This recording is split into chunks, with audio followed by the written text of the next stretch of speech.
నాకు పెళ్ళైంది, నా భార్య ఆరు చనిపోయిందని ఆ నలుగురు నా పెళ్ళని ఎందుకు నిజం చెప్పలేదు అమ్మ నిలదీస్తూ ఉంటాడు. అలా అడగండి సార్ అని రాత్రి అనుకుంటూ ఉంటారు. ఈ రోజు దీని పని అయిపోయింది, దీన్ని గంతో సూచన చేసి పడేస్తారు అని చెప్పి బాగా అనుకుంటూ ఉంటుంది. అసలు ఏంటి అమ్మ గతం గుర్తొచ్చిందా ఏంటి అని మనోహరి టెన్షన్ పడుతుంది. మనోహరి ఆయన నా కూతురు అంజుని రణవీర్ కూతురు అని చెప్పేసి అబద్ధం చెప్పి ఎందుకు అప్ చెప్పాలనుకున్నావు అని అమర్ నిలితీయడం వల్ల ఇంకా మనోహరి యాదవ్ టెన్షన్ పడుతూ ఉంటారు. ఇంకా మనోహరి మాట్లాడదు, అంత గుర్తించుకుంటూ ఉంటారు.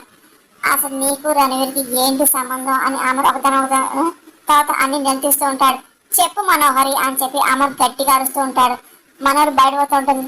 ఏంటి గతం గుర్తొచ్చిందా ఏంటి ఇప్పుడు తప్పించుకోవాలి అని మనోహర్ అనుకుంటుంది. నా ఆరు మరణం సహజం కాదని చెప్పేసి తను ఎవరు చంపారని ఆ శత్రువు నాకు యాక్షన్ చేయని చెప్పి ఇప్పటికీ వల్ల నాకు నా పిల్ల థ్రెట్ అని చెప్పి నాకు అర్థమవుతుంది.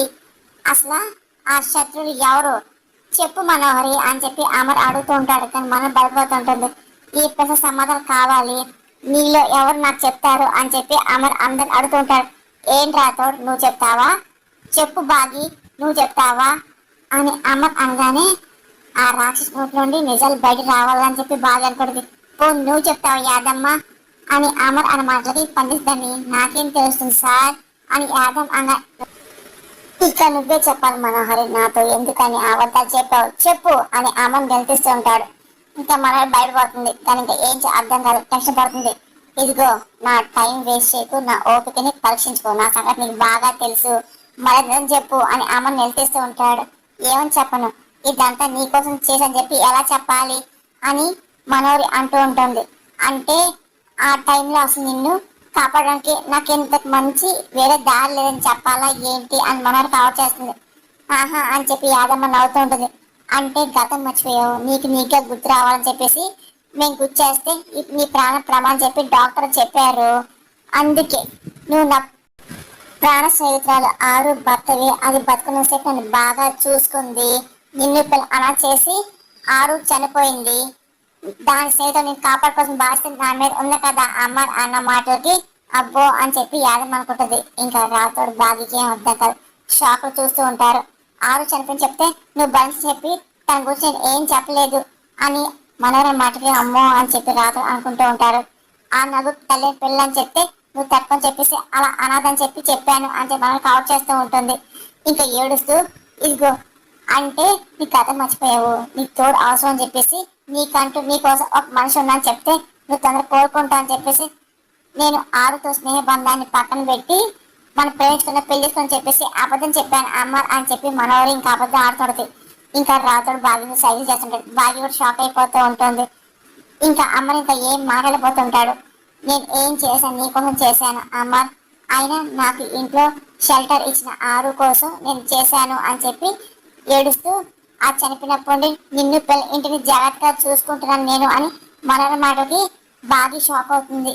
అలాంటిది నన్ను అవమానిస్తావా, ఇదిగో నాకు చాలా బాధగా ఉంది అమర్ అని చెప్పి నువ్వు నన్ను తప్పని చెప్పి అసలు అనుకోలేదు, సారీ అమర్ నేను బాగా బాధపడుతున్నాను అని చెప్పి మనం ఏడ్చుకుంటే వెళ్ళిపోతూ ఉంటుంది. ఇంకా బాగా రాతోడు ఇంకా ఏం అర్థం కాదు, ఇంకా అలాగే వింటూ ఉంటారు. అబ్బో దీని వేషాలే భలే తప్పించుకుందిగా, అబ్బో నువ్వు మహానటివి నువ్వు అని చెప్పి యాదం అనుకుంటుంది. అమర్ ఇంకా ఏం మాట్లాడలేక సోఫాలో కూర్చుంటాడు.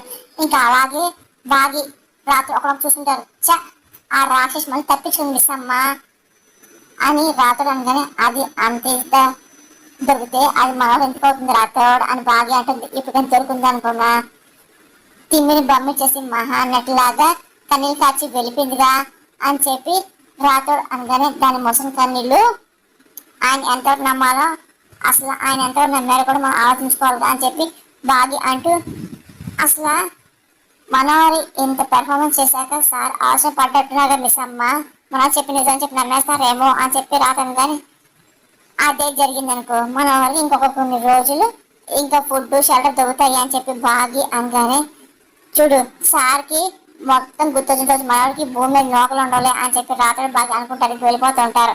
ఈ ఆదం వెళ్ళిపోతుంది. ఇంకా అమరు ఒకడే ఒంటరిగా ఉండి ఆలోచిస్తూ ఉంటాడు. లాన్లో ఉన్న బాగి ఆలోచిస్తుంటది. ఒకసారిగా మనం చిట్టు వేసుకుంటూ ఏంటి ఏదో జరుగుద్ది, ఏదో ఎక్స్పెక్ట్ చేసావా ఏంటి బాగి డిసప్పాయింట్ అయ్యావా, మనోరి అన్నమాటకి నాకేం అలాంటి ఏం లేవులే అని చెప్పి బాగా కానీ ఇదిగో నువ్వు కన్న పీడకల మౌనం కనిపిస్తుంది క్లియర్ గా.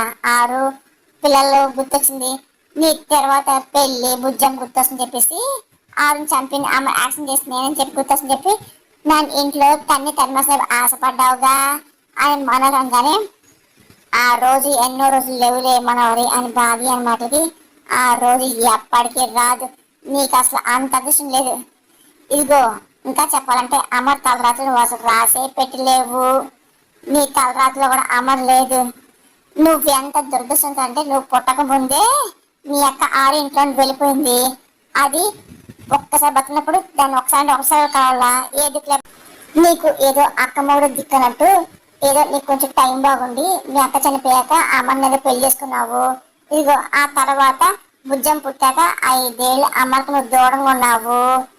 ఇదిగో ఆ తర్వాత మళ్ళీ అమ్మ దగ్గర అమ్మ గతం మర్చిపోయాడు. ఇది నీ తర్వాత ఎంతే బాగి అని ఎప్పటికీ అమ్మకి దగ్గర కాలేదు. నేనుండగా నువ్వు జరగనివ్వను కూడా అని చెప్పి మన అన్న మాటలకి బాగా కోపం వస్తుంది. ఇదిగో జరిగేదేం తెలుసా, బుజ్జమ్మ తీసుకొని వస్తే శాశ్వతంగా ఇంట్లో వెళ్ళిపోతావు, నేను అమర్ భార్య అవుతా రాసి పెట్టుకో, ఇదే జరుగుతుంది అని చెప్పి మన వార్నింగ్ ఇస్తూ వెళ్ళిపోతుంది. మళ్ళీ భార్య ఏమో ఒకసారి చిటికలు వేస్తూ తను కూడా పిలుస్తూ ఉంటుంది. ఇంకొకసారి మనల్ని చాలా కోపంగా భాగ్యం చూస్తూ ఉంటుంది. ఏంటి ఏమన్నా, నేను నా కూతురు ఇంట్లో వెళ్ళిపోతే నువ్వు ఆయన పెళ్లి చేసుకుంటావా, నువ్వు పిలుస్తా అనుకున్నా నువ్వు మూట అని చెప్పి ప్రూఫ్ అయ్యో భాగ్య అనమాట. ఏ భాగ్య మనగానే ఎస్ అని భాగ్య అంటూ కోపం చూస్తుంది.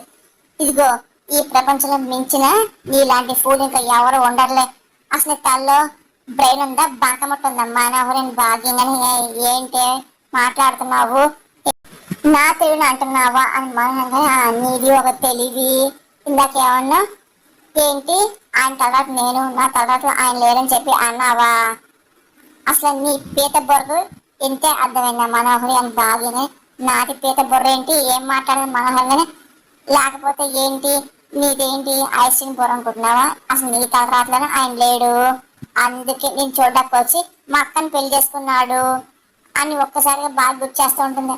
అందుకే కదా దాన్ని చంపేశా అని చెప్పి మనోహరిగానే ఏ ఆగు నన్ను చెప్పనివ్వు, ఆయన చూడు అక్క చనిపోయాక ఆయన నీకు దగ్గర అవుతారు అనుకున్నావు కానీ అప్పుడు కూడా తర్వాత లేరు, నన్ను పెళ్లి చేస్తున్నారు.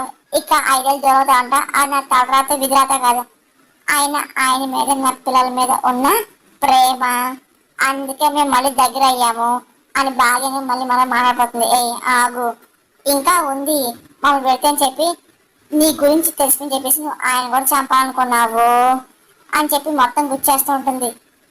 కానీ ఈసారి నీ ప్లాన్ ఏం వర్కౌట్ అవ్వలేదుగా, ఆయన బ్రతికే వచ్చారు, కొద్ది రోజులు గతం గుర్తొస్తుంది కదా, అక్క గురించి పిల్లల గురించి గుర్తొచ్చింది ఆయనకి, నా గురించి గుర్తురావడానికి ఎంతో టైం పట్టదు, అంతకంటే ముందు మక్కని చంపిన అంతగా నువ్వేం చెప్పి గుర్తొచ్చింది అనుకో, ఆ రోజు తలరాతలో ఎముడు ఉంటాడులే అని చెప్పేసి ఇదిగో మా అక్క ఫ్రెండ్ అని చెప్పి అక్క మీద గౌరవంతో ప్రేమగా నేను ఇంట్లో ఉండిస్తున్నారు. నిజం గుర్తొచ్చిన రోజు అసలు నిన్ను ఈ లోకంలోనే ఆయన ఉన్నెవరు పారిపోయి ప్రాంతం ఇదే రైట్ టైం మనోహరి, నీకు నేను చెప్పను ఆయన తెలుసుకుంటారు, అప్పుడు లోపు పారిపో దూరంగా పారిపో, ఇదిగో కళ్ళు ఎలకలాగా ఎక్కడో దాక్కొని బతిపో అని చెప్పి బాగా చెప్పేసి వెళ్ళిపోతుంది. మనకు చాలా కోపం వస్తూ ఉంటుంది. అంజు ఆనంద్ ఆకాష్తో కలిసి అది మాట్లాడడం నవ్వుకోవడం చూసి మనోడు కోపం వచ్చి అంజు ఇలా రా అని చెప్పి గట్టిగా వస్తుంది. ఎందుకంటే ఏమైంది అని చెప్పి ఆనంద్ ఆకాష్ అడుగుతుంటారు. ఏం లేదు అంజు రా అని చెప్పి మరొక మాటలకి అసలు తన పని తనే చేసుకోలేదు, మీరు తనని పిలుస్తున్నారు, ఆయన అంజు ఆంటీ రూమ్లోకి వెళ్ళొద్దంటే ఎందుకు వెళ్తావు, నువ్వేం తప్పు చేసావు అని చెప్పి ఆకాష్ అంటూ ఉంటాడు. అయ్యో తనే తప్పు చేయదు ఊరికే తన మాట చెప్పేసి అంటూ అంజు రా అని చెప్పి చేపట్టుకొని మనోడు తీసుకెళ్తుంది. అదంతా బుజ్జమ్మ చూసి అదేంటి అసలు అంజు అక్క మనోహర్ ఆంటీ దగ్గర ఎందుకు ఉంది అని చెప్పి అనుకుంటూ చూస్తూ ఉంటుంది. ఇంకా రూమ్ తీసుకెళ్ళి ఏ ప్రచండ ఏం చేస్తున్నావు నువ్వు అని చెప్పి మనోహర్ అడుగుతూ ఉంటుంది. గట్టిగా ప్రచండ నవ్వుతూ ఉంటాడు. ఏ ప్రచండ ఎందుకు నవ్వుతుందని చెప్పి యాదమ్మ అనగానే మీరే కదా పిల్లలతో కలిసిపోవాలి సరదాగా ఉండాలని చెప్పి అన్నారు కదా అని చెప్పి అంజు రూపంలో ఉన్న ప్రచండ అంటూ ఉంటారు. ఏంటి వచ్చిన పని మర్చిపోతావా, నువ్వేమో అంజు బడులు దూరేవు, అసలు ఆమె తిరగడం ఎందుకు అని మనోహర్ అన్న మాటలకి నా శరీరం చేయని పని అంజు శరీరంతో చేయిపోతున్నాను అని ప్రచండ అనగానే ఏం చేయబోతున్నావు అసలు వాళ్ళతో ఆడుకోవడం తప్ప ఏం చేస్తున్నావు ప్రచండ అనగానే ఎందుకు అంత తొందరపడుతున్నావు అని చెప్పేసి అదే పనిగా ప్రచండ అడుగుతూ ఉంటారు. ఏదో అమ్మారు అసలు అడగడానికి ప్రశ్నలు అడిగాడు, ఏదో తప్పించుకున్నాను, నేను ఏం చెయ్యాలి అని చెప్పి మన మాటలకి అమ్మసారికి రథం కుతురావడానికి ఎక్కువ లేదు, ఆలోపు నువ్వేదో చెయ్యాలి అని చెప్పి యాదమ్మ మన మాటలకి ఖచ్చితంగా చేస్తాను అని చెప్పి ఇంకా అదే పనిగా ప్రశ్న అంటూ ఉంటారు. మాటలు తప్ప ఏం చేస్తున్నావు, భుజం శక్తి లాక్కుంటాను, దాని చేతి దెబ్బలు తిన్నావు, దాని శక్తులను లాగేసుకొని చంపేస్తా అన్నావు, అక్కడేమో ఆమెకేమో రోజు రోజుకి గతం గుర్తొస్తుంది, నీ మీద మాకు నమ్మకమే పోతుంది అని మనోహర్ అనగానే నమ్మకాన్ని పోగలు తెచ్చుకోవద్దు, మనోహర్ నీ మీద చాలా నమ్మకాలు పెట్టుకుంది అని అది వమ్ము చేయకు అని యాదమ్మ అనగానే లేదు, నా పనిలో నిన్నాను, ఎవరికి తెలియకుండా బుజ్జంను బయట తీసుకెళ్తున్నాను అని చెప్పేసి ఈరోజు బుజ్జం శక్తులు నా వశం అవుతాయి, బుజ్జం చావడం రెండు జరుగుతాయి అని ఫస్ట్ నమ్మకం చెప్తూ ఉంటారు. బుజ్జం గారికి డౌట్ వస్తుంది, అసలు అంజు అక్క మనం అంటే రూమ్లోకి వెళ్ళి ఏం మాడని చెప్పేసి బుజ్జం గంట సిద్ధమవుతుంది. నువ్వేం చేస్తావు నాకు అనవసరం, ఇదిగో ఏదో చెయ్యాలి అని మనోరు అనగానే అవును ఇదిగో నువ్వే ఏదో చెయ్యాలి, అప్పుడు మన మంత్రశక్తులు అలాగే మన లాంటి వాళ్ళకి అనుకున్నది జరుగుతాయి కదా, అప్పుడు మన విలువ ఉంటుంది అని యాదమ్మ గాని తప్పకుండా త్వరలో అంతా మొత్తం ముగిచ్చేస్తానుగా అని చెప్పేసి ఒక్కసారిగా ప్రచండ రూపంలో అంజు ఒకసారి డోర్ ఓపెన్ చేస్తూ ఉంటుంది. అప్పుడే ఇంకా ప్రచండ రూపం అంజుగా బయటకు వెళ్తూ ఉంటుంది. ఇదిగో ఈ గాడికి ఏం తక్కువ లేవు, శక్తులు ఉపయోగించి డోర్ చేయడం తప్ప ఏం చేయలేడు అని చెప్పి మనోహర్ అన్న మాటలు విని ఇగో మనోహరి అని చెప్పి ఒక్కసారిగా ఇంకా అంజు బుజ్జాడు గమనిస్తూ ఉంటుంది. అలాగే ఇంకొకసారిగా వాయిస్ మార్చేసి మళ్ళీ కాము పైకి వెళ్ళిపోతూ ఉంటుంది. మనోహర్ యాదమ్కి అర్థం కాదు, బుజ్జ కూడా డౌట్ గా అంజుని గమనిస్తూ ఉంటుంది. ఇదేంటి ఏమైంది అని చెప్పి డౌట్ గా చూస్తూ ఉంటుంది. అక్క అసలు ఏదో తేడాగా ఉంది, దాని ఏం జరుగుతుంది అంటే అంతకు ఏమన్నా పులి చేస్తుందా, పెద్ద పెద్ద కాళ్ళు ఎందుకు, యాదమ్మ మనోరాంటి అందరితో మాట్లాడుతున్నారు అని చెప్పి బుజ్జం అనుకుంటుంది. ఆ బాలికకి అన్ని విషయాలు చెప్పాలి, అంజు దాంట్లో ప్రచండ ఉన్నట్టు చెప్పేసి ఆ బాలికేమో ఆ తల్లిదండ్రులు కలమని చెప్పేసి అనుకుంటా శక్తులను కోల్పోతున్నాయి అని చెప్పి అనుకుంటూ ఓహో ఈ బాలిక ఇక్కడే ఉందా అని చెప్పేసి బుద్ధి మీద వెళ్తుంటాడు. బాలిక నీ ప్రమాదం ముంచుకుంది, ఆ అమ్మాయి రూపంలో ఉంది అంజు కదా ప్రచండ అని చెప్పి బాలిక అని చెప్పి చెప్పబోతూ ఉంటారు. స్త్రీకి చెప్పినా సరే బుజ్జం మాత్రం మా అమ్మ నాన్న ఎలా కలపాలి, కానీ అక్క ప్రవర్తన ఏదో తేడాగా ఉందని బుజ్జం ఆలోచిస్తుంది. నీతో మాట్లాడుతున్నా, నేను మీకు కనిపించట్లేదా ఏంటి, మా మాట వినిపించట్లేదా అని చెప్పి సీతగారు అనుకుంటూ ఉంటారు. ఈ ప్రాబ్లం నేను తొందరగా సాల్వ్ చేయలేక డేంజర్ అని చెప్పి బుజ్జం అనకూడదు. చితకు అదే పనిగా బాలిక బాలిక అని చెప్పి ఏమైంది నీకు, బాలిక మా వైపు చూడు అని చెప్పి చితకు అరుస్తూ ఉంటాడు. కానీ బుజ్జం ఏమి రెస్పాన్స్ అవ్వదు. బాలిక నీకే ఏమైంది నేను అడుగుతున్నానుగా అని చెప్పి చితకు గట్టిగా అరుస్తూ ఉంటాడు. కానీ బుజ్జంకి ఏం అర్థం కాదు, అటువైపు ఆలోచన చూస్తూ ఉంటుంది. దేంటి ఇట్టుంటే నువ్వేంటి అడిచి వస్తున్నావు, ప్రశ్న గురించి ఆలోచిస్తున్నావా ఏంటి, గో మీ అక్క అంజు దాంట్లో ప్రచండ ఉన్నారు, ఆ మనోహర్తో కలిసి నీకు హాని చేయబోతుందని చెప్పి ఇతరులకు హెచ్చరిస్తూ ఉంటాడు. ఏదో చేస్తాను మనోహర్ నుండి అంజుని కాపాడని చెప్పి బుజ్జం అనకూడదు. కానీ చిత్రగుప్త మాత్రం ఎంత సరే బుజ్జంకి ఏమి వినపడదు. అసలు ఏమైంది, నా మాట ఎందుకు అర్థం కావట్లేదు అని చెప్పి చిత్రులు అనుకుంటూ ఉంటారు. వీళ్ళకి బుజ్జం వెళ్ళిపోతుంది. బాలిక బాలిక నిన్నే మా అయ్య పెళ్లి చూడట్లేదు అని చెప్పి చిత్రగుప్త వెనకాల వెళ్తూ ఉంటాడు. బుజ్జం ఇంకా లోపలికి వెళ్తుంది. ఇంకా చిత్రగుప్త చాలా టెన్షన్ పడుతూ ఉంటారు. యమధర్మరాజా అని చెప్పి గట్టిగా అడగని మహర్షి వస్తూ ఉంటారు. ఇదేం మహర్షి మీరు వచ్చారని చిత్రగుప్తాను కానీ ఇంకెవరు వస్తారు అని చెప్పి మహర్షి కానీ నేను మా పొలం పిలిచాను, మీరు ఎందుకు వచ్చాను చిత్రగుప్తాను మాట ఏంటి, యమధర్మరాజు ఏమైనా నీ వ్యక్తిగత కార్యక్రమాలకి మనిషి అనుకుంటున్నావా లేకపోతే నీ కింద పనిచేసే కింకడ్ అనుకుంటున్నావా అని చెప్పి మాసం మాటలకి చిత్రగుప్తు ఏం మాట ఇబ్బంది పడుతూ ఉంటారు. అంటే మీకు ఎలాగానే పనులన్నీ పక్కన పెట్టి ప్రదక్షిణ అవడానికి అసలు మీ ప్రభు వారు ఇదిగో సేపలో ఉంటారు, ఇదిగో అసలు నువ్వు ఇక్కడ రావడమే తప్పు, మళ్ళీ మీ ప్రభు పిలిచి ఆయన పనులను ఆటంక పెడతావా ఏంటని మాసిన మాటలకి అంటే మాకు చిన్న సమస్య ఉంది బుజ్జం గురించి అని చెప్పి అనగానే ఏంటి తెలియని మాట్లాడతావు, తన శత్రువుని వాళ్ళ అమ్మ నాన్న కలపడానికి అన్ని వాడేసింది కదా, ఇంకా ఏం చేయగలము, ఇప్పుడు శక్తి హీనరాలు అయిపోయింది కదా అని చెప్పి గుచ్చేస్తూ ఉంటారు. అందుకోసమే నువ్వు తనకు కనిపించట్లేదు, నీ మాట తనకు వినిపించట్లేదు అని చెప్పి మహర్షి అన్నమాట చిత్రగుప్త ఇంకా ఏం మాట్లాడలేకపోతుంటాడు. ఇక నుండి ఆ బాలిక మెల్లమెల్లగా తన సర్వశక్తులని కోల్పోతుంది, సాధారణ మనిషి వల్లే అయిపోతుంది అని మహర్షి అన్నమాట చిత్రగుప్త షాక్ అవుతూ ఉంటాడు.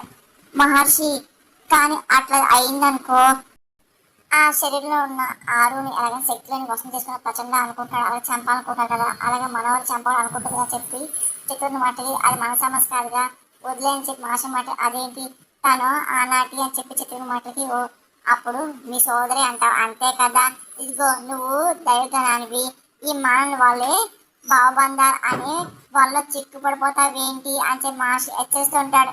ఈ మాయామోహ ప్రపంచం నుండి శోధించుకొని మన ప్రపంచంలోకి రా అని చెప్పి ఇదిగో ఈ మానవులు చేసే పాప కర్మములు నీ ప్రభుకి చెప్పడం వరకే నీ బాధ్యత కదా, అంతేగాని ఈ మానవులాగా జనమనంతో కానీ అసలు నీకు కష్ట నష్టాలతో కానీ సుఖ సంతోషాలతో కానీ నీకు ఎలాంటి సంబంధం లేదు విచిత్రగుప్త అని చెప్పి మహర్షి గుర్తు చేస్తూ ఉంటాడు. చిత్రగుప్త ఇంకా ఏం మాట్లాడిపోతూ ఉంటాడు, బాధపడుతూ ఉంటాడు. లేదు, తమకు తెలియని ఏమీ కాదు కదా, తెలుసో తెలుకో అరుంధతి బాలిక మరణానికి మేమును మా ప్రభువుల వారు కూడా కారణం అయ్యాం కదా అని చిత్రగుప్త బాధపడుతూ చెప్తూ ఉంటాడు. ఇంకా మహర్షి ఇంకా ఏం మాట్లాడలేకపోతే